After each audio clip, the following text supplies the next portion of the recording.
नमस्कार, मैं हूं संतोष तिवारी।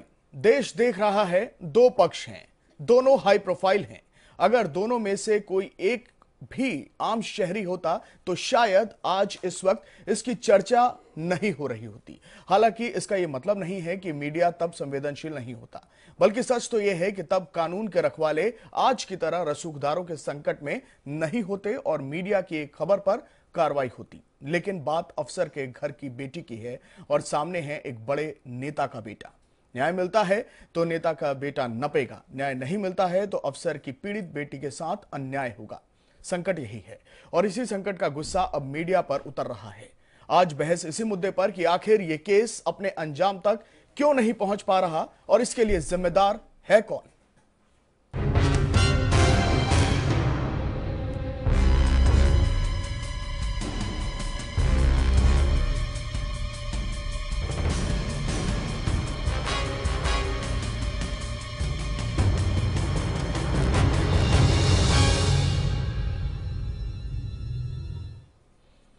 चंडीगढ़ का छेड़खानी विवाद बढ़ता ही जा रहा है। 5 जगहों के सीसीटीवी फुटेज गायब होने से एक तरफ सवालों के घेरे में पुलिस है तो दूसरी तरफ सियासत भी गरमा रही है। कांग्रेस ने चंडीगढ़ पुलिस के बार बार बयान बदलने पर एक वीडियो जारी किया और केंद्र सरकार पर मामले को रफा दफा करने का आरोप भी लगाया।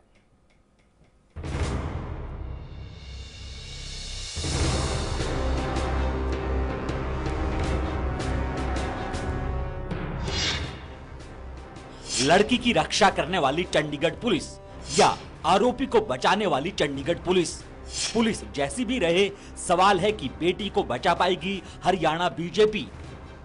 चंडीगढ़ में छेड़खानी की घटना को लेकर लगातार पुलिस पर सवाल उठ रहे हैं। इस मामले में कई अहम खुलासे हुए हैं। सूत्रों के मुताबिक जिस इलाके में छेड़छाड़ हुई थी उस इलाके की सीसीटीवी फुटेज ही गायब हैं, जिसके बाद पुलिस पर हरियाणा बीजेपी अध्यक्ष सुभाष बराला के बेटे विकास बराला को बचाने के आरोप लग रहे हैं। सेक्टर 26 और सेक्टर 7 की 9 जगहों की फुटेज मिलनी चाहिए थी, जिनमें से 5 जगहों की फुटेज गायब हैं। पहली फुटेज सेक्टर 9 की, जहां के इंटरनल मार्केट की वाइन शॉप से आरोपी विकास बराला और आशीष ने शराब खरीदी। दूसरी सेक्टर 7 के पेट्रोल पंप और सेक्टर 7 की मार्केट से, जहां आरोपी खुलेआम सड़क पर शराब पी रहे थे। उन्होंने यहीं से लड़की के पीछे अपनी कार लगाई थी। तीसरी फुटेज सेक्टर 26 खालसा कॉलेज की लाइट पॉइंट की, जहां आरोपियों ने लड़की की कार के आगे अपनी कार लगाकर उसे रोकना चाहा। चौथी सेक्टर 26/7 की लाइट पॉइंट की। पांचवी मध्य मार्ग पर सेक्टर 26 ग्रेन मार्केट चौक की। छठी ट्रांसपोर्ट लाइट पॉइंट पर। सातवीं कलाग्राम लाइट पॉइंट और 8वीं 9वीं हाउसिंग बोर्ड लाइट पॉइंट पर फुटेज मिलनी चाहिए थी। पुलिस ने आरोपियों की सीसीटीवी फुटेज नहीं मिलने का बहाना बनाया है। वहीं बार बार आरोपियों के खिलाफ लगाई गई धाराओं में भी बदलाव करने से भी पुलिस की कार्रवाई सवालों के घेरे में आ गई है। आरोपियों के खिलाफ आईपीसी की धारा 354D और मोटर व्हीकल एक्ट की धारा 185 के तहत मामला दर्ज किया गया था, लेकिन कुछ ही घंटों में मामले में धारा 341, 365 और 511 को जोड़ दिया गया। तीसरी बार केवल धारा 341 को ही जोड़ा गया। काफी फजीयत हो जाने के बाद चंडीगढ़ पुलिस अब दलील दे रही है कि वो कानूनी राय लेगी कि केस में किडनैपिंग की धारा लगाई जानी है या नहीं। वहीं दूसरी तरफ कांग्रेस ने चंडीगढ़ पुलिस और बीजेपी सरकार पर हमला बोला। दिल्ली से यूटी एडमिनिस्ट्रेशन कंट्रोल होती है, गृह मंत्रालय के अंदर आती है, तो सीधा निर्देश भाजपा की केंद्रीय नेतृत्व दे रहा था कि इस मामले को रफा दफा करके लीपापोती हो जाए। जाहिर सी बात है कि पूरे मामले में पुलिस पर राजनीतिक दबाव पड़ा ही होगा, नहीं तो छेड़खानी, किडनैपिंग जैसे संगीन आरोपों के बाद भी पुलिस ने आरोपियों को थाने में ही जमानत कैसे दे दी। दिल्ली से अमर सिंह के साथ Rajesh Chauhan, news world India, Chandigarh. Media trial हो रहा है, यह आरोप पुलिस का है, किसी राजनीतिक पार्टी का नहीं है। लेकिन इसकी नौबत क्यों आई, यह सवाल पुलिस के लिए है और बार बार सवाल उठेंगे और पुलिस को जवाब देना होगा। यह हाई प्रोफाइल केस है, दोनों तरफ से दबाव है, लेकिन पुलिस ने कहा कि हमारे ऊपर कोई दबाव नहीं है। लेकिन परिस्थितियां अनुकूल कितनी हैं, यह बड़ा सवाल है। मेरे साथ खास मेहमान जुड़ गए हैं। रेणु भाटिया जी हैं प्रवक्ता बीजेपी की, वंदना पोपली प्रवक्ता कांग्रेस, अजय गुलिया प्रवक्ता INLD, Indian national Lokdal, Usha Thakur सामाजिक कार्यकर्ता जुड़ेंगे मेरे साथ, एसपी सिंह साहब पूर्व आईएएस मेरे साथ हमेशा की तरह जुड़े हुए हैं, अरुण राठी वकील दिल्ली हाई कोर्ट। बहुत बहुत स्वागत है आप सभी का। मैं सवाल कानूनी तौर पर उठाना चाहता हूं। अरुण राठी जी, सबसे बड़ी बात, आज कानून ने मीडिया को कटघरे में खड़ा किया है। ये लेटेस्ट अपडेट है, मीडिया ट्रायल हो रहा है, इसकी नौबत क्यों आई? देखिए, मीडिया ट्रायल हो रहा है, ये एक पीड़ित पक्ष का या पार्टी पक्ष का कहना है। मीडिया का काम जो भी है लोगों के सामने, ये पुलिस का कहना है, पुलिस का कहना है। अब ये तो मीडिया ट्रायल कोई नहीं है, अभी तो ऐसा कुछ हुआ नहीं है जो वो कार्रवाई कर रहे हैं पुलिस वाले। मीडिया तो लोगों को सिर्फ बता रहा है कि इस मुकदमे में अब ये कार्रवाई चल रही है। मीडिया ना तो कोई गवाह लेके आया है सामने, ना मीडिया ने कोई ऐसी चीज दिखाई है कि ये चीज पुलिस वाले छुपा रहे। तो मीडिया ट्रायल नहीं है, ये तो सिर्फ को जो है मीडिया सिर्फ एक अपना लोगों का पक्ष रख रहा है, लोगों के सामने सच्चाई लाने की कोशिश कर रहा है। हाई प्रोफाइल मामला है ये, और ईश सिंघल साहब हैं, एसएसपी हैं चंडीगढ़ में, बकायदा उन्होंने प्रेस कॉन्फ्रेंस की और तमाम तरीके की बातें रखी।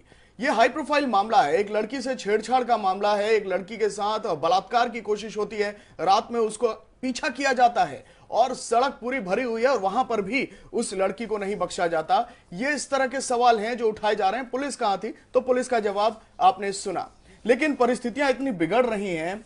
मेरे साथ अजय गुलिया साहब हैं, आईएनएलडी के यहां पर स्पोक्स पर्सन स्टूडियो में। अजय साहब, ये बताइए कि ये परिस्थितियां राजनीतिक तौर पर दबाव बनाने की तो चल रही हैं, लेकिन सबसे पहले कानून प्राथमिकता है, कानून का राज रहेगा, ये हर सरकार कहती है। यहां पर कानून का राज दिख रहा है क्या?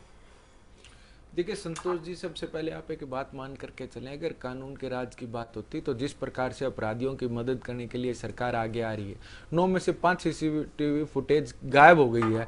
जैसे कि पहले पुलिस ने कुछ और बयान दिया था, बाद में बयान बदल दिए जाते हैं, तो समथिंग फिशी जरूर, इसमें कोई बिल्कुल पारदर्शी जांच हो नहीं रही है। और हम तो एक बात मान करके चलते हैं, जो सरकार इतने बड़े बड़े दावे करती है, बेटी बचाओ बेटी पढ़ाओ, आज सचमुच में सरकार को अपने आप को साबित करने का एक मौका है कि वो इस पीड़ित बेटी को न्याय दिला पाते हैं कि नहीं दिला पाते हैं। लेकिन प्राइमा फेसा जो हम देख रहे हैं, प्रथम दृष्टया जो दिखाई दे रहा है कि सरकार पूर्ण रूप से हरियाणा बीजेपी प्रदेश अध्यक्ष के बेटे को बचाने का प्रयास कर रही है और पुलिस पर दबाव बनाने का प्रयास किया जा रहा है। नहीं तो आप बताएं, पहले पुलिस बयान देती है कि वो डिलीट हो गई है, बाद में कहते हैं कि वो सीसीटीवी कैमरे खराब। जब मामला इतना बड़ा है, मीडिया के सामने है, सारी बातें सबके सामने है, तो पुलिस बार बार बयान से क्यों बदलती है? इसका मतलब जांच को प्रभावित करने का प्रयास किया जा रहा है और इस प्रकार के प्रयास नहीं होने चाहिए। और आप इस सरकार से उम्मीद क्या कर सकते हैं?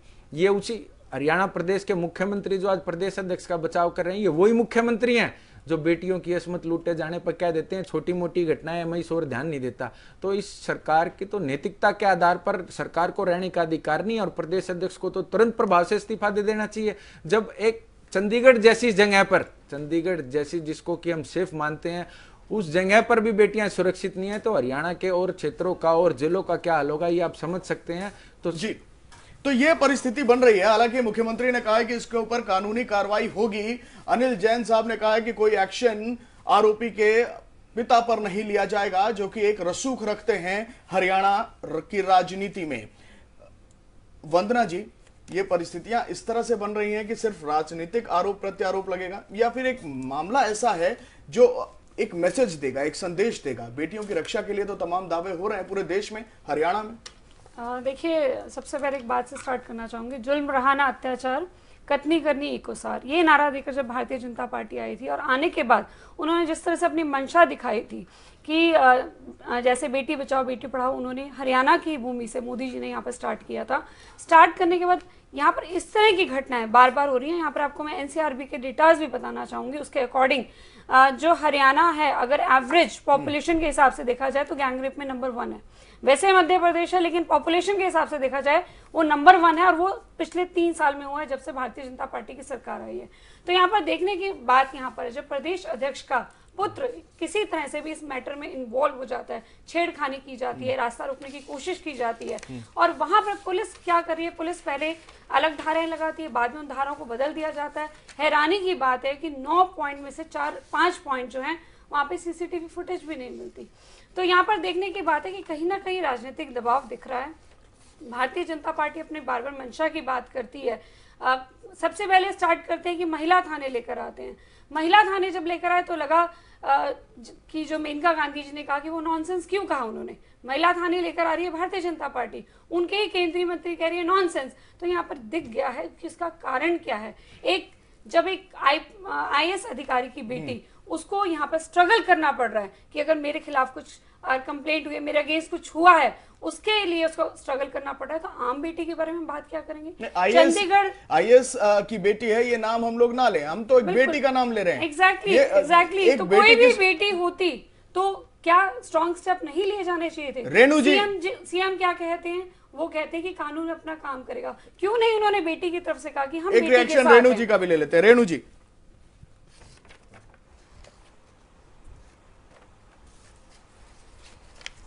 देखिए, मैं वंदना जी को सुन रही थी, बहुत एग्रेसिव होकर बोल रही थी, और क्यों नहीं बोलेंगे, एक बेटी का मामला है और वो एक महिला है और मैं भी एक महिला हूँ, तो हम एक बेटी की अस्मत का ध्यान रखना, बेटी के लिए प्रोटेक्शन कैसी हो, बेटी के लिए हमें क्या करना चाहिए, इस चीज़ को वो भी अच्छी तरह जानती हैं और मैं भी जानती हूँ। और मैं आपको ये कहूँगी कि जैसे आज 2 दिन से आप मुख्यमंत्री जी का बार बार बयान भी दिखा रहे हैं, हर चैनल पर उन्होंने ये बात कही है कि हम लोग इस बेटी के साथ न्याय करेंगे। ये केवल किसी अधिकारी की बेटी नहीं है, हम सबकी बेटी है, मेरी भी बेटी है ये। और बार बार इस चीज को राजनीतिक न्याय किस तरह का, रेणु जी बहुत अच्छी मैं आ रहा हूं, SP सिंह साहब मैं आपके पास आ रहा हूं, आपका रिएक्शन बहुत जरूरी है, लेकिन रेणु जी आपने न्याय की बात कही, आपने न्याय की बात कही, ये कोई राजनीतिक आरोप नहीं है। जी पुलिस क्या कह रही है, मैं पुलिस का वर्जन आपको यहाँ बताना चाहता हूँ। पुलिस सबसे पहले जोर डाल रही है इस पूरी जांच प्रक्रिया में कि इस केस का मीडिया ट्रायल हो रहा है। न्याय की बात बताती हूँ, आप मुझे 2 मिनट दीजिए बोलने के लिए, मैं आपको न्याय की बात बताती हूँ। न्याय पुलिस कर रही है ना इस वक्त। हमारी उस बेटी के साथ जो भी हुआ, उसने आप मेरी पूरी 1 मिनट बात सुनिएगा प्लीज। उस बेटी के साथ जो भी हुआ उस टाइम इंसिडेंट, उस बेटी ने जाकर थाने में बताया। आप सभी चैनल्स पूरा दिन ये बता रहे हैं उस बेटी का वर्जन। उसने खुद ही कहा कि मैं जानती नहीं थी वो कौन है और उसने कंप्लेंट की। तो इससे बड़ी बात और क्या होगी कि उसने कंप्लेंट की और पुलिस ने उसकी मदद की। वो पुलिस का थैंकफुल हो रही है, वो पुलिस को थैंक्स कर रही है कि पुलिस को जिस तरह की बात, जो वर्जन उसने दिया, जो भी उसने बयान दिया, उसके मुताबिक पुलिस ने वो काम किया। जो लैंग्वेज का इस्तेमाल उसने किया उसके मुताबिक उन्होंने धारा लगाई। तो इससे ज्यादा मुझे लगता है इस मामले को पॉलिटिसाइज नहीं करना चाहिए। रेणु जी मैं आपको यहाँ रोकूंगा, मैं मानती हूँ मेरे विपक्षी दल हैं और आज विपक्षी दलों को लड़की के कहने पर नहीं लगी है। मैं लड़की का बयान सुनवा दूंगा इसी चैनल पर, न्यूज वर्ल्ड इंडिया पर लड़की का बयान सुनवा दूंगा मैं। हालांकि हम कानूनी मथापच्ची में नहीं जाएंगे, हम आपसे सिर्फ इतनी जानकारी लेना चाह रहे हैं कि हरियाणा की राजनीति के भीतर इस तरह की परिस्थितियां क्यों हो रही हैं, जहां एक बीजेपी के नेता का बेटा सरेराह एक लड़की को छेड़ता है और ठीक एक बीजेपी का नेता कहता है कि रात में लड़कियां क्या करती हैं सड़कों पर। देखिए, आप मेरी एक बात को अगर समझने की कोशिश करें कि आप बोल रहे हैं बीजेपी का नेता, हमारे इस बीजेपी का नेता जिसको आप सो कॉल्ड नेता कह रहे हैं, जिनके बेटे से ये वारदात जिनके साथ हुई है, उस नेता ने क्या एक बार भी किसी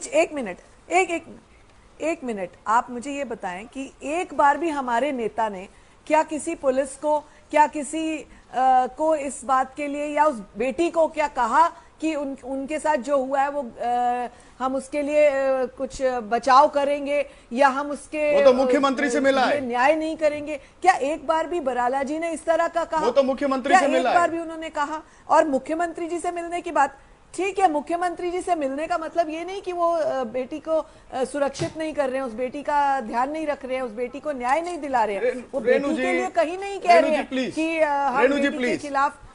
ये देश देख रहा है। किसी भी वर्जन में आप जिस तरह से जस्टिफाई करने की कोशिश कर रही हैं, रेणु जी मैं आपको रोक रहा हूं यहाँ पर, आप जिस तरह से जस्टिफाई करने की कोशिश कर रही हैं, अनिल जैन साहब का क्या बयान आया आपको पता है ना?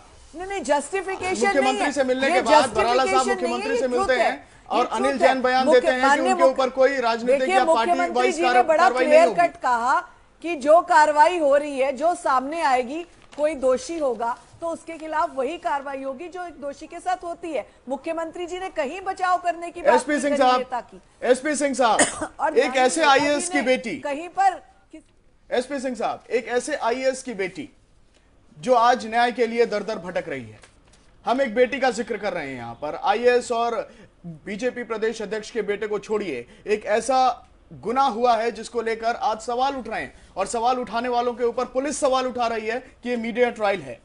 कुछ ऐसी बातें हैं जो सामने आई हैं और ये जो पूरा मामला है, ये जो पूरा केस है, ये वरिंदर सिंह कुंडू एक सीनियर आईएएस अधिकारी हैं हरियाणा गवर्नमेंट में, additional chief secretary to government of Haryana tourism department, और ये उनकी बेटी के साथ हुआ है। इस पूरे मामले को लेकर राजनीतिक कार्रवाई, पॉलिटिकल एक्सरसाइज ज्यादा हो रही है, कानूनी एक्सरसाइज तो सिर्फ नाम की है। मेरे हिसाब से दो तरह की कार्रवाई इसमें होनी चाहिए। एक कार्रवाई तो पुलिस को निष्पक्ष रूप से अपनी जांच करनी चाहिए और राजनीतिक आकाओं को पुलिस को निष्पक्ष जांच करने देनी चाहिए। एक तो ये पक्ष है। अभी तक जो बेटी ने बोला है सबने सुना है। बेटी ने ये बोला कि अगर पुलिस नहीं आती तो मेरे साथ कुछ घट सकता था। बेटी ने अभी इन्वेस्टिगेशन के बारे में उसे कुछ पता भी नहीं है, कौन सी धाराएं लगाई गई हैं, कौन सी लगाई जानी है। इसलिए ये कहना कि बेटी पुलिस की जो इन्वेस्टिगेशन की कार्रवाई है उससे संतुष्ट है, ये अभी ठीक नहीं है। दूसरा पहलू मैं एक बताता हूं कि जो राजनीतिक लोग हैं, जो सार्वजनिक जीवन में है लोग, इनको अपनी तरफ झांक के देखना पड़ेगा। और मैं आज एक अवध क्षेत्र के आरएसएस के बहुत बड़े पदाधिकारी हैं, उन्होंने फेसबुक पे लिखा है कि जो राजनीतिक लोग अपने बच्चे परिवार को नहीं संभाल सकते, उनके अच्छे संस्कार नहीं दे सकते, या तो उनको सार्वजनिक जीवन छोड़ना चाहिए या फिर अपने बच्चों से अपने संबंध खत्म करने चाहिए, जिन बच्चों को संभाल के रख रहे हैं। इसी पक्ष में इसी संदर्भ में कहा है उन्होंने। मैं चाहता हूं, देखिए, अगर बराला साहब अपनी पद से तत्काल इस्तीफा दे दें और ये कहें जब तक कि बेटा, मानता हूं कि ठीक है उन्होंने छेड़खानी नहीं की, उनके बेटे ने की, लेकिन सार्वजनिक जीवन के अंदर देखिए जो परिवार है, जो बच्चे हैं, या तो उनसे आप संबंध ना रखें, अगर उनसे संबंध है तो उनके जो सार्वजनिक कृत्य हैं वो भी आपके ऊपर आएंगे, रिफ्लेक्ट होंगे, छींटा आपके ऊपर आएगा। मुझे लगता है कि जो आरएसएस के जो यहाँ अवध क्षेत्र के जो बहुत बड़े पदाधिकारी जो लिखा है उन्होंने, मुझसे इत्तेफाक करता हूँ कि सार्वजनिक जीवन के अंदर ये जो मामला आया है इसमें बराला साहब को इस्तीफा देना चाहिए और कहना चाहिए, या भी ये कहें कि बच्चे के जो कृत्य हैं अच्छे और बुरे दोनों, उनसे मेरा कोई संबंध नहीं, उससे संबंध विच्छेद करता हूं। संस्कार कहां से आते हैं? संस्कार परिवार से आते हैं या बच्चा जहां पढ़ता है वहां से आते हैं? अगर ये संस्कार उसमें आए हैं कि बच्चों को छेड़खानी करे या दूसरे की बेटी अपनी बेटी नहीं, बहन बेटी नहीं, ये संस्कार कहां से आए? परिवार से आए हैं, ये उन्हीं के परिवार से, माता पिता ने दिए हैं, ये स्कूल से आए हैं, तो इसकी जिम्मेदारी माता पिता नहीं लेंगे। एग्री कर रहा हूं, इसके पीछे एक वजह भी है एसपी सिंह साहब, और आप इस वजह को जान के आप सहमति भी जताएंगे। एक फेयर ट्रायल होता है जब दबाव किसी चीज का नहीं होता है। आज जो पोजीशन है आरोपी के पिता की, उसको लेकर फेयर ट्रायल होगा, इसके ऊपर सवाल है। लेकिन जब सवाल मीडिया उठाती है तो पुलिस कहती है कि मीडिया ट्रायल हो रहा है और हम किसी के दबाव में नहीं है, रिक्रिएट किया जा रहा है सीन्स को और हमारे ऊपर प्रेशर डालने की कोशिश हो रही है। और एक और बात जो आज एसएसपी साहब ने कही है, और बार बार मैं उनका नाम लूंगा आज क्योंकि उन्होंने प्रेस कॉन्फ्रेंस की है और उन्होंने कहा है कि हमारे ऊपर किसी तरह का दबाव नहीं है, सीसीटीवी फुटेज की एक प्रक्रिया होती है। पहले कहा गया कि सीसीटीवी फुटेज है नहीं, अब सवाल उठे तो प्रक्रिया में आ गई है फुटेज लेने की बात, और उसके ऊपर अब जांच होगी, लेकिन किसी तरह का दबाव नहीं है। उषा जी भी मेरे साथ हैं। ये जो परिस्थितियां यहां पर बनती जा रही हैं और ये सामाजिक तौर पर, मैं एक सामाजिक दृश्य भी यहां पर रखना चाहता हूं उन तमाम लोगों के सामने जो आज इस घटना से डरे हुए हैं, सहमे हुए हैं, क्योंकि एक आईएएस की बेटी को एक प्रदेश के बड़े नेता का बेटा छेड़ता है। ना सिर्फ छेड़ता है, उसके साथ जबरदस्ती की कोशिश होती है, उसके साथ पीछा उसका किया जाता है लंबे समय तक। ये सामाजिक परिवेश में क्या असर डालेगा, आप मुझे बताएंगी उषा जी? मैं ये बताऊंगी कि सामाजिक परिवेश में ये बहुत बुरा असर डालेगा, क्योंकि देखिए जो भी देश का मंत्री या नेता होता है वो सिर्फ परिवार का नहीं, पूरे देश का होता है। हेलो जी जी, आपकी आवाज आ रही है। वो पूरे देश का होता है, इसलिए वो पारिवारिक परिधि से बाहर निकल कर आता है। उसके लिए फिर वो राजनीतिक क्षेत्र नहीं, वो सामाजिक क्षेत्र बन जाता है। तो उसको, उस लड़की को न्याय दिलाना पड़ेगा। पहली बात तो ये। दूसरी बात ये कि ये जो लीपापोती लगातार नेता लोग करते हैं, किसी भी लड़की के साथ रेप या मर्डर या कुछ इस तरह का होता है, तो ये घटनाएं क्यों बढ़ती हैं? क्योंकि इन्हें बढ़ावा दिया जाता है। महिलाओं की बेटी बचाओ बेटी पढ़ाओ की बात तो की जाती है, लेकिन उसे लागू कहीं नहीं किया जा रहा है। ये मैं देख रही हूँ, मेरे पास ही जो केसेस आते हैं, यदि एक लड़की को 2-3 साल पहले 5 लड़कों ने, नेताओं के लड़कों ने रेप किया था, तो वो सब ने आके कहा था वो लड़की बेकार है, लेकिन मैंने उसको छुपाए रखा 2 साल तक। जब तक बयान नहीं दिलवाया तब तक मैंने उन लोगों के हाथ नहीं दिया। यहाँ तक कि मुझे पैसे देने की बात, यहाँ तक कि महिला नेता भी, अगर बात आती है आरएसएस के किसी की और किसी और के बेटे की और इस तरह की हरकत करता है तो कहते हैं कि पैसे लेके चुप बैठ जाओ। लेकिन हम चुप नहीं बैठते हैं सामाजिक लोग, लेकिन नेताओं की ये दृष्टिकोण रहेगा तो समाज और महिलाएं कहां जाएंगी। इसीलिए तो होम मिनिस्ट्री के रिपोर्ट के अनुसार साल में अजय जी, ये जो बातें अब तक सामने आई, रेणु जी को भी सुना आपने और वरिष्ठ पूर्व आईएएस को भी आपने सुना, उन्होंने बहुत ऐसे एग्जाम्पल्स और उदाहरण भी दिए, लेकिन इनको मानने कौन वाला है? इस पूरे मामले में तो राजनीति भी हावी हो रही है। देखिए संतोष जी, इसमें राजनीति कोई बात नहीं है, एक बेटी की बात है और राजनीति अगर कहीं से हो रही है तो भाजपा की तरफ से हो रही है। अब सीधे तौर पे आरोप लग रहे हैं, जब बार बार जब बेटी ने कहा कि जब वो कार्रवाई से संतुष्ट है जो धाराएं जोड़ी गई थी, लेकिन फौरन वो धाराएं बदल दी गई, तो वो किस लिए बदली गई? अगर राजनीतिक कोई दबाव नहीं होता, सरकार का दबाव नहीं होता, तो वो धाराएं क्यों बदली जाती? अगर ये एक बीजेपी के प्रदेश अध्यक्ष का बेटा नहीं होता तो भी क्या धाराएं बदली जाती? तो इस प्रकार का जो लाभ उनको दिया जा रहा है, अगर वो उस पद पर बने रहेंगे तो आगे भी इस कार्रवाई को वो प्रभावित करने का काम करेंगे, तो उनको पद पे रहने का कोई अधिकार नहीं है। अब रेणु भाटिया जी एक बात कह रही थी, उन्होंने कहा कि उनकी पार्टी, अभी उनके पार्टी के प्रदेश के उपाध्यक्ष का बयान मैं सुन रहा था, वो कह रहे थे कि बेटी रात को वहां इतने बजे तक क्या कर रही थी। मैं पूछना चाहता हूं इनसे, इनके प्रदेश अध्यक्ष के बेटे रोड पर खुलेआम शराब पीने का काम कर रहे थे, उसको रोकने का काम किसी ने नहीं किया, आपके किसी भी नेता ने उसके खिलाफ बयान देने का काम नहीं किया। क्या आपके बड़े नेताओं के बेटे को छूट है, क्या इन नेताओं के बच्चों को छूट है कि वो इस तरह से किसी की बेटी की असमत को तार तार करने का काम करें? तुरंत कार्रवाई होनी चाहिए थी, लेकिन कहीं सीसीटीवी फुटेज गायब है, कहीं धाराएं बदल दी जाती हैं, तुरंत थाने से उनको जमानत दे दी जाती है। तो इससे साफ तौर पर पता चलता है कि सरकार का दबाव है। अगर जब तक ये लोग इन पदों पर रहेंगे तो ये पुलिस पर, प्रशासन पर दबाव बनाने का काम करेंगे। इनको पद पर रहने का कोई अधिकार नहीं है। अगर ये चाहते हैं, हरियाणा की भाजपा सरकार चाहती है कि निष्पक्ष जांच हो, तो इन व्यक्तियों को जो इस जांच को प्रभावित कर सकते हैं, तुरंत प्रभाव से इनको पद से हटा देना चाहिए और निष्पक्ष जांच होनी चाहिए। हरियाणा की बेटी को न्याय मिलना चाहिए। जी वंदना जी, देखिए संतोष, अभी मीडिया ट्रायल की बात हो रही है। हम तो शुरुआत से ही कहते हैं कि भारतीय जनता पार्टी की जब से सरकार आई है, जो मामला या जो मुद्दा मीडिया में आ जाता है तो उसके बारे में एक्शन हो जाता है, अदरवाइज कोई एक्शन ही नहीं होता जो मामले मीडिया में नहीं आते। अगर आपको मैं याद दिलाऊं, यही हरियाणा है, यहाँ पर मानेसर में एक रेप हुआ, मेट्रो, उसकी जो बेटी है उसकी डेथ हो गई, तो पुलिस ने मेट्रो से उसको वापस भेजा, वो दिल्ली गई, वहां पे जाके उसने अपने हस्बैंड को वापस लिया और वो वापस आई यहाँ पर। तो यहाँ पर संवेदनहीनता दिखाई गई। अगर मैं दूसरी यहाँ पर बात करूं कि राजगढ़ में भी बेटियां जब बैठ गई स्कूल अपग्रेड करने के लिए, वो मामला स्कूल अपग्रेड से नहीं था, कानून व्यवस्था से था कि वहां पर लड़के छेड़ते थे। वो मामला भी जब मीडिया में आया तब उसमें इमीडिएटली से उन्होंने काम किया और वहां पे स्कूल को अपग्रेड कर दिया। तो मीडिया में अगर कोई मामला आता है और मीडिया इस मामले को दिखाता है तो उसमें गलत क्या है? रेणु भाटिया जी यहाँ पर अभी एक बात कह रही थी कि हमने एक बार भी नहीं कहा कि हम बचाव करेंगे, लेकिन आपने एक बार भी ये नहीं कहा कि जो बेटी के साथ हम खड़े हैं। अगर मुख्यमंत्री जी जो कि प्रदेश के मुखिया हैं उनका बयान सुने तो कहते हैं कि कानून अपना काम करेगा, वो क्यों नहीं कहते कि हम बेटी बचाओ बेटी पढ़ाओ के रास्ते पर चल रहे हैं और हम बेटी के साथ संतोष जी, मुझे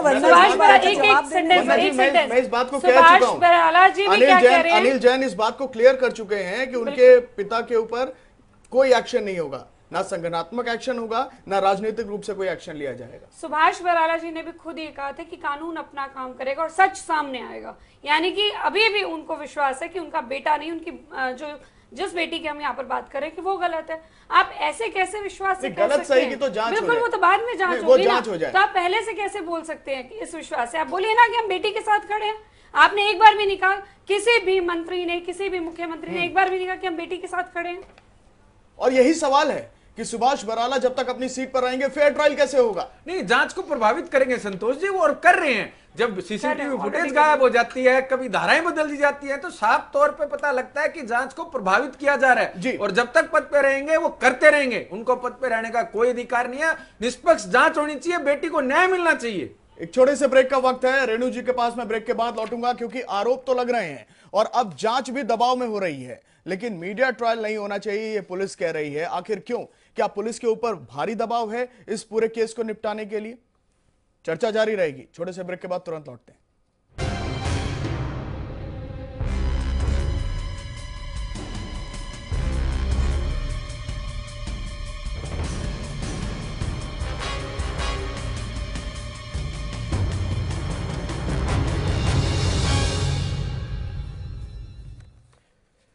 देश देख रहा है कि आप बेटी बचा पाएगी हरियाणा बीजेपी। आज यहां हरियाणा बीजेपी की बात इसलिए हो रही है क्योंकि देश देख रहा है कि किस तरह से एक हरियाणा बीजेपी के बड़े नेता के बेटे ने एक बेटी के साथ जो किया उसको लेकर राजनीति किस तरह हावी हो रही है। जांच को लेकर जब बात आगे बढ़ती है, सवाल पूछे जाते हैं तो पुलिस कहती है मीडिया ट्रायल हो रहा है। कड़े सवालों को मीडिया ट्रायल का नाम क्यों दिया जाता है? आपकी जांच में वो तथ्य सामने होने चाहिए थे। मीडिया वो सवाल उठा रहा है। रेणु जी मेरे साथ हैं। रेणु जी, रामवीर भाटी एक बीजेपी के नेता हैं, आपकी पार्टी के नेता हैं रामवीर भाटी, और उन्होंने कहा कि लड़कियां रात को क्या कर रही हैं सड़कों पर इतनी देर रात तक। हालांकि उन्होंने माफी मांग ली, मैं उस बयान पर नहीं जाना चाहता, बस जिक्र इसलिए किया कि एक मानसिकता दिखती है इसमें, एक ऐसी मानसिकता। देखिए हर तरह से जाइए, ये एक सामाजिक मामला है। नहीं, मेरा अभी सवाल शुरू नहीं हुआ। मेरा सवाल यह है कि दो लड़के पीछा करते हैं एक लड़की का रात को 12:35 पर, और यह सिलसिला शुरू होता है सेक्टर 9 चंडीगढ़ से, जब पंचकुला की तरफ वो लड़की जा रही है। वो दोनों लड़के शराब पिए हुए हैं। वो दोनों लड़के उस लड़की की गाड़ी के पीछे तेज आ रहे हैं, हॉर्न मार रहे हैं। उस गाड़ी की पर जो लड़की बैठी है, उस गाड़ी के जो लड़की है उसको ओवरटेक कर रहे हैं, क्रॉस कर रहे हैं, रोक रहे हैं। यह परिस्थिति हुई है रात को चंडीगढ़ में। और ये एक बेटी से जुड़ा हुआ मामला नहीं है, ये एक समाज से भी जुड़ा हुआ मामला है। ये किसी के साथ भी हो सकता है। मैम, इसमें से सुभाष बराला या उनके बेटे या उसके दोस्त की बात नहीं है, ये किसी के साथ भी हो सकता है। ये नौबत है और ये आज डिबेट भी इसी पर हो रहा है। प्लीज इसको राजनीतिक तौर पर मत ले जाइए। देखिए, मैंने तो स्वयं इस बात की शुरुआत की थी डिबेट की कि इस बात मामले को राजनीतिक मोड़ मत दीजिए, कुछ कहने के लिए सिर्फ मत कहिएगा। ये एक बेटी का मामला है और बेटियां सबकी बराबर हैं। कहीं पर भी किसी ने ऐसा नहीं कहा, जैसे अभी मेरी दोस्त वंदना जी कह रही थी कि कोई ये नहीं कह रहा कि ये हम सबकी बेटी है और हम उसके साथ है। मैं ये जानना चाहती हूँ किसने ये नहीं कहा। चाहे वो प्रवक्ता हैं, किसी भी चैनल पे बैठ रहे हैं, सबने कहा वो हमारी बेटी है। चाहे वो हमारे माननीय मुख्यमंत्री जी हैं, चाहे वो अनिल जैन जी, सबने ये बात कही कि बेटियां सबकी बराबर हैं और किसी भी बेटी के साथ अन्याय नहीं होगा। और खासतौर पे बार बार अब इसको अगर राजनीतिक मोड़ देकर कोई भी हमारा साथी, विपक्ष का साथी इस तरह की बात करे कि वो हाई प्रोफाइल बात है, नेता का बेटा है इसलिए ऐसा हुआ, तो ऐसा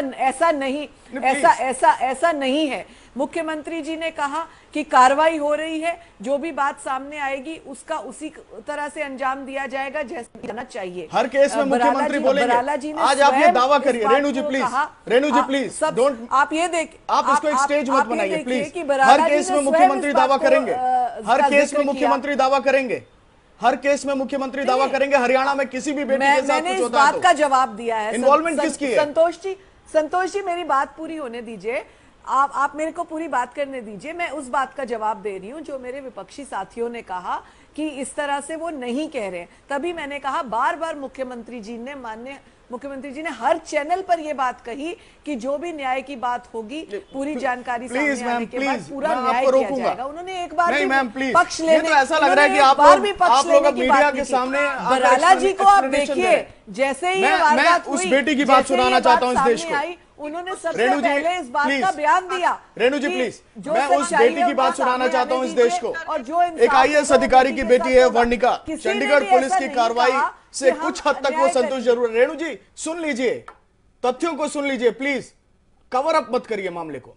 हालांकि वर्णिका ने यह कहा है, और ये कहना भी जरूरी है, कि अगर वारदात वाली रात पुलिस मदद नहीं करती तो स्थिति खराब हो जाती। यहां पुलिस की तारीफ हुई है। वर्णिका चाहती है कि इस मामले में पुलिस ऐसी कार्रवाई करे कि छेड़छाड़ करने वालों को एक सबक मिले। वर्णिका से हमारे संवाददाता ने खास बातचीत की। वर्णिका को सुनिए, उस बेटी को सुनिए। वर्णिका वर्जनाओं के खिलाफ खड़ी होने वाली वीरांगना के तौर पर उभरी हैं, लेकिन इंसाफ की राह में रोड़े बहुत हैं। वर्णिका, आप क्या कहेंगी, CCTV फुटेज का गायब होना क्या संकेत देता है? मुझे दुख है कि ऐसा हुआ है, और अभी कुछ कंक्लूसिव जवाब हमें नहीं मिला है, तो आई थिंक संकेत के लिए तो थोड़ा अभी जल्दी है, लेकिन पुलिस ने हमें अभी भी अश्योर किया है कि वो इसमें पूरी कार्रवाई करेंगे। और उम्मीद में अभी भी, जब तक मुझे असली फेलियर नहीं दिखता सिस्टम का, तब तक मैं उम्मीद तो कायम रखूंगी कि सिस्टम मेरे लिए बना है तो मेरे लिए ही काम करेगा। आपने फेसबुक पोस्ट में चंडीगढ़ पुलिस का थैंक्स किया था, तो धाराएं भी हट गई हैं, क्या लगता है? चंडीगढ़ पुलिस का मैं थैंक्स अभी भी कर रही हूँ, क्योंकि उस रात जिस टाइम वो आए, अगर वो शायद 1 मिनट आगे पीछे भी होते तो शायद कुछ और होता। तो चंडीगढ़ पुलिस का मैं अभी भी थैंक्स कर रही हूँ, और जितनी मेरी उनके साथ डीलिंग रही है, उन्होंने वो मेरी जितनी मदद कर सकते उन्होंने की। विमेन सेल ने एक्सप्लिसिटली मुझे अपना सपोर्ट ऑफर किया कि आप इसको एंड तक लड़ो, हम आपके साथ हैं। तो उसके बाद अब ये धाराएं तो वही टेक्निकलिटीज़ हैं। उम्मीद ऑफ कोर्स चाहती मैं यही हूँ कि उसे इतनी सज़ा मिले कि वो समझ जाए कि ऐसी चीज़ नहीं कर सकता, लेकिन अभी तो मैं पुलिस पे भरोसा रखूंगी और होप करूंगी कि वो अपना काम जैसे अभी तक ठीक से कर रहे थे वैसे ही करेंगे। वर्णिक, ऐसे मामलों में ज़्यादातर देखने में आया है कि लड़कियां मुंह ढककर बात करती हैं या चेहरा छिपाती हैं, या फिर ऐसा कहती हैं कि मेरा चेहरा आगे नहीं आना चाहिए। आप खुलकर सामने आए हैं, इसके पीछे पेरेंट्स की सपोर्ट है, समाज की सपोर्ट है, या क्या सोचे? सपोर्ट तो मेरे पास इस वक्त हर किसी का है, और आने की बात यह है कि मैंने कुछ गलत नहीं किया तो मैं क्यों चेहरा छुपाऊं। उन औरतों का चेहरा इसलिए उन बेचारियों को इसलिए छुपाना पड़ता है क्योंकि इतना सपोर्ट शायद नहीं है। और जो मेंटालिटी आज तक है, अभी मेरे साथ भी हो रहा है, मेरे बारे में भी चीज़ें बोली जा रही हैं जो झूठ हैं इंटरनेट पे, लेकिन फ़र्क ये है कि मुझे अभी फ़र्क नहीं पड़ रहा है क्योंकि मेरे पास इतना सपोर्ट है और मुझे पता है वो झूठ है, और मेरे पास सच का भी सपोर्ट है। मेरे साथ जो हुआ वो ही हुआ, मुझे पता है। तो लड़कियां डरती भी हैं, मेरे पास ज़्यादा शायद रिसोर्सेज भी हैं, तो इसीलिए मैं ये कर रही हूँ। क्योंकि आज अगर मैंने अपनी शक्ल नहीं छुपाई तो, और अगर मैं एंड में ये जीत जाती हूँ, तो फिर उसके बाद ऐसी बाकी लड़कियां जो हैं जिनके साथ भी कुछ होता है, शायद उन्हें भी कॉन्फिडेंस मिले कि शक्ल छुपाने की जरूरत नहीं है, क्योंकि हमने कुछ गलत नहीं किया है। गलत जिसने किया है वो अपनी शक्ल छुपाए। आपकी तस्वीरों का गलत इस्तेमाल हो रहा है, उसको लेकर के क्या कदम उठाएंगे? वो ऐसी कोई बात है ही नहीं अभी तक कि मैं उस पर कोई कदम उठाऊं। मेरी ही प्रोफाइल से मेरी ही फोटो लेके अपने कोई चीज़ें बोल के और कुछ भी मुझे डराने की कोशिश कर रहे हैं, तो इसमें तो कुछ सोचने वाली बात ही नहीं है। भाजपा के एक नेता ने कहा है कि वो वर्णिका रात को इतने बजे क्या कर रही थी। वो आप उन्हें बोलो कि वो जो लड़के थे उनसे पूछें कि वो रात को क्या कर रहे थे, क्योंकि मैं जवाब नहीं दूंगी। मेरे को पता है, मेरे घर वालों को पता है, और ऐसे लड़के ना हो तो मुझे सोचना भी ना पड़े कि टाइम क्या हुआ है घर से निकलने से पहले। देश और समाज की लड़कियों और महिलाओं को क्या संदेश देंगे? हम अपना बचाव पहले खुद करेंगे तो ही कोई और हमारा बचाव कर सकता है। रेणु जी, सुना आपने? ये पूरा बयान उस बेटी का है आज जो न्याय के लिए लड़ रही है, और वहां किसी पावर टसल की बात नहीं की है उसने, किसी अपने पिता के आईएएस होने का हवाला नहीं दिया है। नहीं, मेरी बात सुनिए, अभी ये बात खत्म नहीं हुई है। और जब से ये डिबेट हो रही है रेणु जी, माफ करिएगा, तब से आप अपनी पार्टी को डिफेंड करने की कोशिश कर रही हैं, आप मुख्यमंत्री का बयान का हवाला दे रही हैं। मेरा सवाल सिर्फ और सिर्फ ये है कि कानूनी पक्ष अगर अपना काम कर रहा है तो उसमें सहयोग क्यों नहीं? देखिए, मैं सबसे पहले तो पूर्णिका को सलाम करती हूँ कि वो एक बहुत इंटेलिजेंट और ब्रेव गर्ल है। उसकी तरह सब लड़कियों को ब्रेव होना चाहिए, ये उन्होंने एक एग्जाम्पल सेट किया। मैं सबसे पहले उस बेटी को सलाम करती हूँ। दूसरा, आप जो उस बेटी को पूछ रहे हैं, उस बेटी ने बहुत क्लियर कहा कि वो आज भी चंडीगढ़ पुलिस का धन्यवाद करती है। आज भी उसने ट्वीट करके फेसबुक पे पुलिस का धन्यवाद किया। आपने उससे कई प्रश्न पूछे कि ये हट गया वो हट गया, फिर भी तब भी उसने कहा कि मुझे पुलिस पर भरोसा और मैं धन्यवाद करती हूँ। तो मैं समझती हूँ मुख्यमंत्री का नाम नहीं लिया, पुलिस अपना काम कर रही है, मुख्यमंत्री का नाम नहीं लिया, मुख्यमंत्री के ऊपर भरोसा है, मुख्यमंत्री जी न्याय दिलवाएंगे, ये बात नहीं की, ये बात आज मुख्यमंत्री कह रहे हैं। मुख्यमंत्री का नाम मुख्यमंत्री कह रहे हैं ना। संतोष जी, मुख्यमंत्री का नाम मैंने लिया, और मैंने इसलिए मुख्यमंत्री जी का बयान भी आया कह रहे थे, और मेरे विपक्षी साथी भी बार बार कह रहे थे कि उन्होंने सपोर्ट नहीं किया। तो मैंने यही बोला कि माननीय मुख्यमंत्री जी ने पहले दिन से पहले अपने इंटरव्यू में पहले ही बाइट में एक ही बात कही कि इंसाफ होगा, बेटी के साथ अन्याय नहीं होगा। और अनिल जैन साहब ने क्या कहा? इस बात से मैटर नहीं करता। अनिल जैन साहब ने क्या कहा? हरियाणा प्रभारी अनिल जैन साहब ने क्या कहा? अनिल जैन साहब ने क्या कहा? अनिल जैन जी ने भी कहा, अनिल जैन जी ने कहा कि सुभाष बराला पर कोई कार्रवाई नहीं उठता जब तक बात क्लियर नहीं होती, जब तक बात सामने नहीं आती। और उनके बेटे ने जो किया है, उनके पिता भी उस बात को एक्सेप्ट कर रहे हैं और बोल रहे हैं कि जो कानून अपनी कार्रवाई करेगा वो एक्सेप्टेड है। कानून अरुण राठी जी वकील है। देखिए, अब कानून की बात हो रही है तो कुछ धाराएं भी समझनी जरूरी है। अगर कानून की बात हो रही है तो कुछ धाराएं भी समझनी जरूरी है। Ma'am please.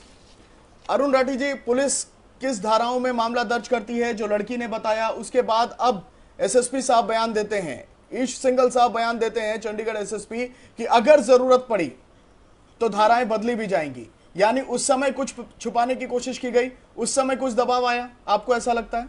देखिए, जो प्राइमा फेसाई जो कंप्लेंट पीड़िता ने दी होगी, तो प्राइमा फेसाई उनके बेस पे जो ऑफेंस बनते हैं उनमें मुकदमा दर्ज होना चाहिए। और during the course of investigation अगर कुछ और तथ्य सामने आते हैं, कुछ और एविडेंस आती है, उनके बेस पे धारा घटाई या बढ़ाई भी जा सकती है। और जो इसमें सबसे महत्वपूर्ण बात यह है कि पूरी की पूरी इन्वेस्टिगेशन के बाद जो चार्जशीट फाइल होती है, वो जब कोर्ट में जाती है तो माननीय न्यायालय चार्ज फ्रेम करते हैं जो पुलिस एविडेंस कलेक्ट करती है उसके बेस पे। ठीक है। पुलिस चाहे धारा कम लगाए या ज्यादा लगाए, वो जो मटेरियल कलेक्ट होगा चार्ज फ्रेम उसके बेस पे होगा। ये इन्वेस्टिगेशन वाली जो ये है, ये बेल के और इस पर्पज के लिए होती है कि इनिशियल प्राइमा फेसाई जो कंप्लेंट मिली है उसके लिए। मैं आता हूं अरुण जी, अजय जी मैं आ रहा हूं आपके पास। ये एसपी सिंह साहब, कुछ धाराओं की बात हो रही है, कुछ विपरीत परिस्थितियों की बात हो रही है, और मैं सीधा ये सवाल पूछ रहा हूं। आपने उस लड़की को सुना, वो लड़की न्याय चाह रही है और कानूनी दरवाजे के थ्रू वो जाना चाह रही है, और उसने कहा है कि मुझे पुलिस पर विश्वास है। लेकिन दूसरी तरफ देखिए मामला क्या है। एक ऐसा राजनीतिज्ञ, एक ऐसे पद पे बैठा हुआ राजनीतिज्ञ अपने बेटे की सफाई देने के लिए मुख्यमंत्री के दरवाजे पर चले जाते हैं, हरियाणा प्रभारी से जाकर मिलते हैं। कहां कहां उन्होंने नहीं एक्सप्लेन किया होगा, और उसके बाद उनको जस्टिफाई कर रही है पार्टी। सवाल यही है, ये कैसी बराबरी की लड़ाई या न्याय पाने की लड़ाई? बात करता हूं। पहला पहलू यह है कि देखिए अब ये बात तो अलग है कि आज भी समाज के अंदर जो महिला की स्थिति है वो सबके सामने है। जो मानव भ्रूण हत्या होते हैं उसमें 90% कन्या भ्रूण हत्या है। ये सब बात ये चीज़ें तो डिस्कस करने की नहीं है। मैं इशू पे इस पर आता हूँ कि बच्ची के साथ हुआ क्या, जो उन्होंने बताया। 25 मिनट तक पीछा किया गया, बार बार रोकने की कोशिश की गई। अगर रुक जाती और दारू के नशे में थे तो उस लड़की को पकड़ के उसका एब्डक्शन होता, रेप हो सकता था, मर्डर हो सकता था, ये संभावना थी, क्योंकि वो बैंक कौन थे घटना करने के लिए। बार बार रोकने की कोशिश की तो धाराएं तमाम लगेंगी। एब्डक्शन की धारा लगनी चाहिए, ट्राई टू एब्डक्ट। उनकी महिला की मॉडेस्टी को आउटरेज करने की कोशिश की, वो धारा लगेगी। उनपे उनके शीशे पे खटखटाया गया, बार बार उसको खोलने की कोशिश की गई, तो ये भी एक तरह से उनकी जो क्रिमिनल ट्रेसपास और उनकी प्राइवेसी, ये सारे इश्यूज बहुत सारे आएंगे धारा लगाना चाहे। ये सही है। अब तक का जो वाकया हुआ है, पुलिस प्रभावित है, थाने से जमानत दी गई, धाराएं बदली गई, सीसीटीवी फुटेज अभी तो क्लियर नहीं है कितनी वाइप आउट हुई हैं, ये इश्यूज हैं। तो ये किस कारण हुई है? क्योंकि राजनीतिक दबाव है। राजनीतिक दबाव कैसे खत्म होगा? जब मुख्यमंत्री आश्वासन दें कि कोई भी दबाव नहीं होगा, फेयर ट्रायल होगी। आज मुझे आश्चर्य होता है, जो लोकतंत्र के अंदर परसेप्शन इतना इंपॉर्टेंट चीज है, पूरा देश इस बेटी के साथ खड़ा लगता है, खाली हरियाणा की सरकार इसके साथ खड़ा दिखाई नहीं देती है। ये मैसेज जाना चाहिए कि हरियाणा की सरकार भी खड़ी हुई है। ये मैसेज क्यों नहीं जा रहा है? और मैं फिर बार बार उस बात को कहता हूं, अगर बराला साहब आज इस्तीफा दे देते उनका कद बढ़ जाएगा। तो मेरा बेटा अगर निर्दोष सिद्ध हो जाता है, ये मैं कद बढ़ सकता है उनका। रेणु जी बहुत संक्षेप में, मेरे साथ और भी पैनलिस्ट हैं। संतोष जी मैं इसका जी मैं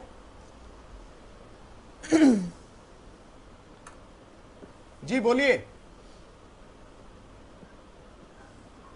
देखिए, मैं अभी सुन रही थी इनको और उन्होंने कहा कि मुख्यमंत्री जी ने एक बार भी नहीं कहा। मैं बार बार इस बात को दोहराऊंगी कि माननीय मुख्यमंत्री जी ने पहले ही वर्जन में कहा था कि इस बेटी के साथ न्याय होगा। जब इतनी बड़ी बात कही कि इस बेटी के साथ न्याय होगा, दैट मीन्स जो भी धाराएं लगनी है, जो भी उसका फुटेज हो या जो भी मामला, जो भी इन्वेस्टिगेशन सामने आएगा, अकॉर्डिंग टू दैट वर्क किया जाएगा। कहीं पर भी किसी बात को छिपाया नहीं जाएगा। ये मुख्यमंत्री जी ने पहले वर्जन में कहा। उसके बावजूद अगर आप ये बात कहें, मेरा तो सवाल ही यही है रेणु जी, सरकार ने इस तरह से नहीं कहा। रेणु जी, मेरा एक वाजिब सवाल है आपसे। ये कहना ही न्याय नहीं होगा, क्योंकि मेरा एक वाजिब सवाल है आपसे, और मैं ये सवाल पूछ रहा हूँ बार बार। हरियाणा, ये सवाल मैं बार बार पूछ रहा हूँ आपसे, कब तक मुख्यमंत्री बयान देते रहेंगे? कानूनी प्रक्रिया में एक प्रदेश का मुख्यमंत्री कब तक बयान देता रहेगा अपने नेता को बचाने के लिए?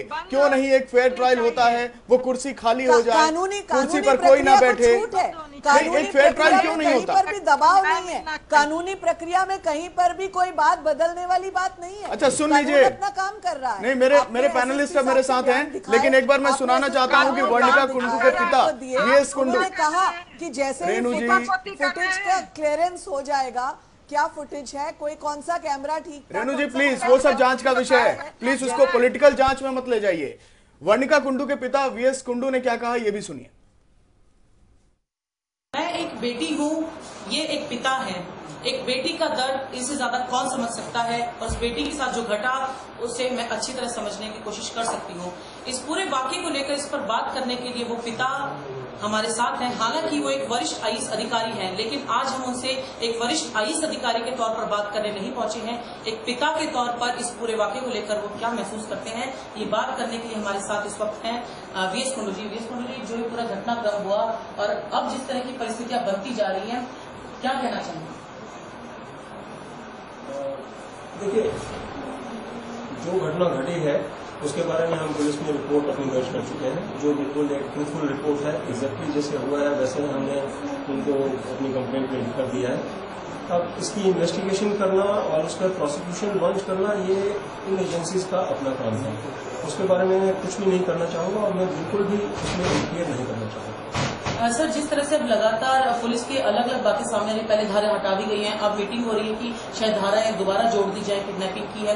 इसके अलावा सीसीटीवी फुटेज, जो एक अपने आप में असंभव सी बात लगती है, कोई किसी के गले से नहीं उतर सकती है बात कि सीसीटीवी फुटेज ही नहीं है, सीसीटीवी खराब है। इसको लेकर क्या कहना चाहेंगे आप? सीसीटीवी फुटेज एक बहुत ही महत्वपूर्ण एविडेंस है, और एफआईआर दर्ज करने के तुरंत बाद ही मैंने यूपी होम डिपार्टमेंट को ये अपनी आशंका जताई थी, और मैंने रिक्वेस्ट की थी कि सीसीटीवी फुटेज को वो तुरंत सिक्योर कर लें। और इसलिए आज जब सुबह मुझे पता लगा कि सीसीटीवी फुटेज के बारे में कुछ गलत कुछ प्रश्नों की या कुछ बात कही गई है कि वो अवेलेबल नहीं है, कैमरा डिस्फंक्शनल थे, तो मुझे बहुत निराशा हुई और मुझे बहुत ही मेरे विश्वास को एक बहुत भारी ठेस लगी उस समय पर। लेकिन मैंने डीजीपी चंडीगढ़ से बात भी की और उन्होंने आश्वासन दिया है कि वो सारी सिक्योरिटी फुटेज जो अवेलेबल है या जो कैमराज उस समय। एक वरिष्ठ आईएएस हैं, एक बहुत अच्छा ट्रैक रिकॉर्ड है करियर के उनका, 2 बेटी के पिता हैं, और देखिए कितने आहत थे। उन्होंने कहा कि पुलिस काम कर रही है, पुलिस अच्छा काम कर रही है, लेकिन जब सीसीटीवी फुटेज की बात आई, गायब है फुटेज। इस तरह की बातें जब पुलिस के रिकॉर्ड्स में सामने दर्ज की गई, तो ये परिस्थितियां आज सामने आई हैं। क्या आपको लगता है अजय जी कि ये जो परिस्थितियां बन रही हैं, मैं बार बार रेणु जी से इस लिए बार बार नहीं पूछ रहा हूं कि वो अपनी पार्टी को डिफेंड करें या किसी को डिफेंड करें, जो अजय आज कह रहे हैं, जो वंदना आज कह रहे हैं, जो एसपी सिंह साहब आज कह रहे हैं, और जो उषा ठाकुर कह रहे हैं, अरुण जी कह रहे हैं, उनको सुनिए आप please. Don't defend your party ma'am. नहीं, ये बड़े शर्म जी अजय जी। संतोष जी, एक बात देखिए, आप उस बेटी ने कहा, वर्णिका ने एक बात कही कि वो पुलिस का शुक्रिया अदा करती है। हम भी करते हैं, मैं भी करता हूं, क्योंकि उन्होंने कहा कि पुलिस बिल्कुल ऐन वक्त पर पहुंची। अगर पुलिस नहीं पहुंचती तो पता नहीं उसके साथ क्या हो जाता। जब तक मामला थाने में गया, पुलिस को पता नहीं था कि ये कौन है, अपराधियों के खिलाफ मामला दर्ज कर लिया गया। यहां तक पुलिस ने बिल्कुल बहुत अच्छे से काम किया, मैं भी पुलिस का धन्यवाद करता हूं अपनी पार्टी की तरफ से भी। लेकिन जैसे ही पता लगा और सरकार बीच में आ गई, धाराएं हटा ली गई, तुरंत थाने से जमानत दे दी गई और सीसीटीवी फुटेज गायब है। तो यही तो बात हम बार बार कह रहे हैं कि जांच को प्रभावित किया जा रहा है। जब तक पता नहीं था विकास बराड़ा सुभाष बराड़ा का पुत्र है, हरियाणा बीजेपी प्रदेश अध्यक्ष का पुत्र है, जांच ठीक थी।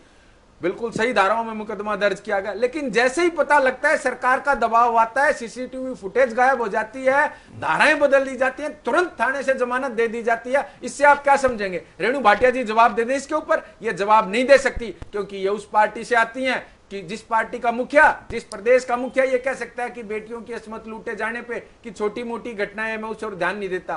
संतोष भाई, ये मानसिकता दर्शाता है, ये मानसिकता दर्शाता है हरियाणा प्रदेश की मुख्यमंत्री की कि वो क्या बयान देते हैं, क्या बोलते हैं और बेटियों के बारे में क्या सोचते हैं। तो ऐसे मुख्यमंत्री से न्याय की उम्मीद नहीं कर सकते। जब तक ये कुर्सी पे रहेंगे, बेटी को न्याय मिलने की उम्मीद नहीं है। उषा जी तुरंत प्रभाव से कुर्सी छोड़नी चाहिए। उषा जी कुछ कह रही हैं?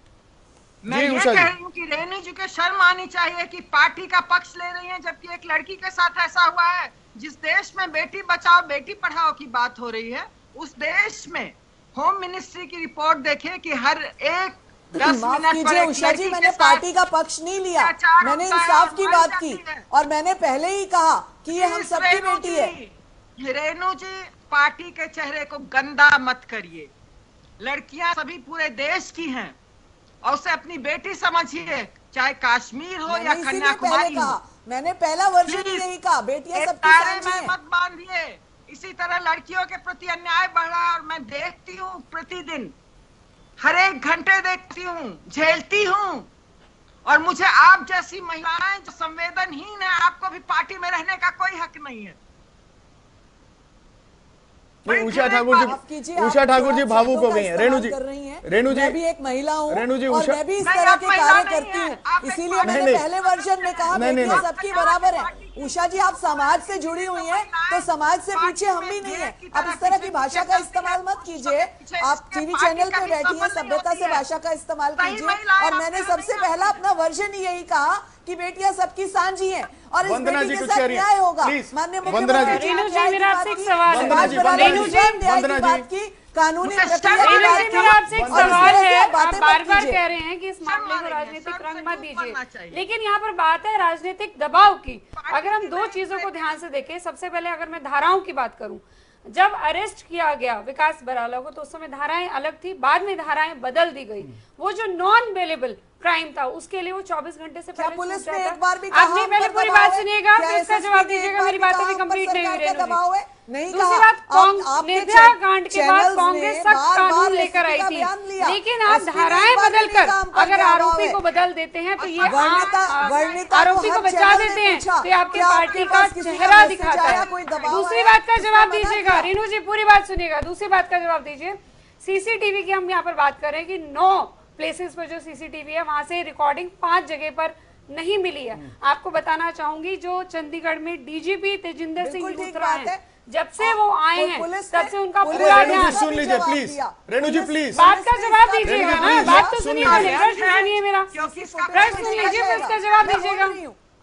डीजीपी तेजिंदर सिंह लूथरा जब से आए उनका पूरा ध्यान कहीं ना कहीं सीसीटीवी कैमरास की तरफ था। उसके बावजूद अगर 9 पॉइंट में से 5 पॉइंट्स पर अगर जो फुटेज नहीं मिलती है तो क्लियर यहाँ पर दिखता है कि कहीं ना कहीं दाल में कुछ काला है। और आप यहाँ पे अपनी पार्टी को सहमत मत करिए, इस चीज का जवाब दीजिए कि धाराएं क्यों बदली गई और सीसीटीवी कैमरा से फुटेज क्यों नहीं मिली। मुझे इस बात का जवाब दीजिए। तो चंडीगढ़ जैसे शहर में ये हाल है, तो बाकी अगर छोटे शहर है वहां पर क्या होगा?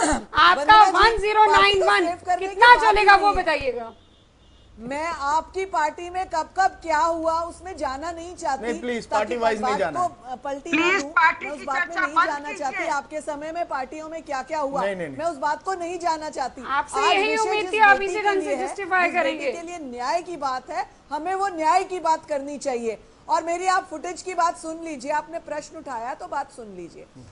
आपके सभी चैनल्स ने, सभी नेशनल चैनल्स ने, सभी प्रादेशिक चैनल्स ने एसएसपी से बात की, उनका बयान दिखाया और एसएसपी साहब ने कहा कि जब फुटेज क्लियर हो जाएगी तब हम धाराएं या मामला जैसा होगा उसके मुताबिक चलेंगे। दूसरी बात, लड़की ने रेणु जी बयान बदला, इस बात का जिक्र वर्णिता ने बार बार इस बात को कहा।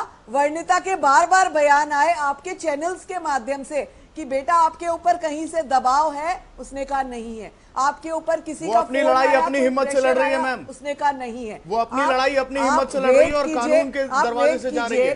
माफ करिएगा, वो अपनी लड़ाई अपनी हिम्मत से लड़ रही है, उसको किसी राजनीतिक दल की सहानुभूति की जरूरत नहीं है और किसी राजनीतिक दल की सहानुभूति की जरूरत नहीं है। कहा, मैं सिर्फ एक की बात मैंने तो सबसे पहले कहा मैं इस ब्रेव बेटी को सलाम करती हूँ।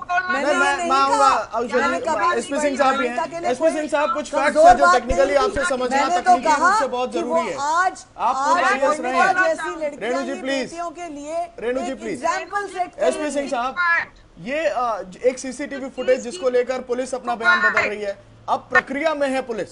ये एसएसपी ईश सिंघल जी ने कहा इस प्रेस कॉन्फ्रेंस में, जहां उन्होंने मीडिया को भी कटघरे में खड़ा किया कि अब प्रोसेस में है पुलिस सीसीटीवी फुटेज को कलेक्ट करने की, उसका एक प्रोसेस होता है। इससे पहले कहा गया कि फुटेज नहीं है, सीसीटीवी बंद थे, काम नहीं कर रहे हैं, और धाराएं जो हटाई गई और फिर दूसरी धाराएं जोड़ी गई वो सबके सामने है। पुलिस अपना काम करेगी और मैम प्लीज, मैं एसपी सिंह साहब से पूछ रहा हूँ, देखिए परंतु बेटी हम सबको इस बात के लिए पक्षधर होना चाहिए।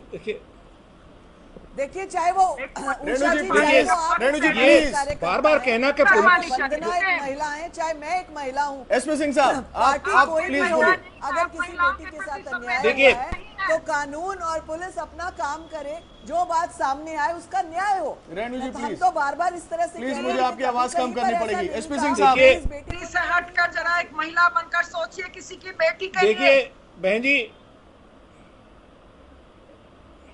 हाँ बोलिए सिंह साहब। बहन जी आप जरा बात सुनिए। देखिए ये तो स्पष्ट है कि पुलिस दबाव में है।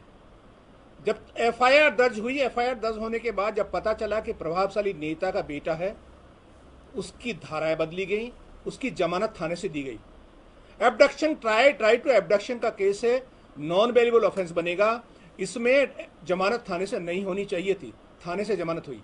पूरा जनसामान्य का सबका परसेप्शन ये आ रहा है कि पुलिस दबाव में काम कर रही है, और बार बार आपका ये कहना या पुलिस का ये कहना कि हमारे ऊपर कोई दबाव नहीं है, इससे फर्क नहीं पड़ता। आप तो ये कहेंगी, अभी तो इन्वेस्टिगेशन होगा, इन्वेस्टिगेशन होने के बाद जो चीजें निकलेंगी, चूंकि अभी तो जनता का प्रेशर है, मीडिया का प्रेशर है। अगर ये कहीं खो गया होता केस और मीडिया का प्रेशर नहीं होता, सोशल मीडिया का प्रेशर नहीं होता, तो इसकी स्थिति अलग होती। आज कोई पूछने वाला नहीं होता।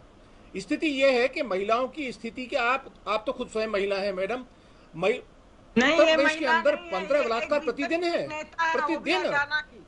ये आपको इस बात को कहने में, हरियाणा में भी यही स्थिति होगी।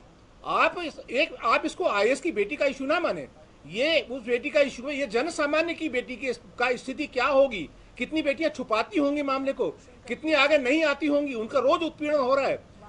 बबीना तहसील के अंदर उत्तर प्रदेश में जो पत्थर तोड़ने वाली महिलाएं, ठेकेदार उनके रोज बलात्कार करते हैं। आप थोड़ी संवेदनशील हुई है। ये इस वक्त सबसे बड़ा इशू ये है, हरियाणा की सरकार को इस बेटी के साथ खड़ा हुआ दिखाई देना चाहिए और बराला साहब को इस्तीफा देके सामने आना चाहिए, दृष्टांत प्रस्तुत करना चाहिए। बिल्कुल बिल्कुल सही कह रहे हैं एसपी सिंह साहब, इस बात से सहमत है, क्योंकि अगर फेयर ट्रायल होगा तो फेयर तरीके से होना चाहिए ना। ये तो बहुत सिंपल है।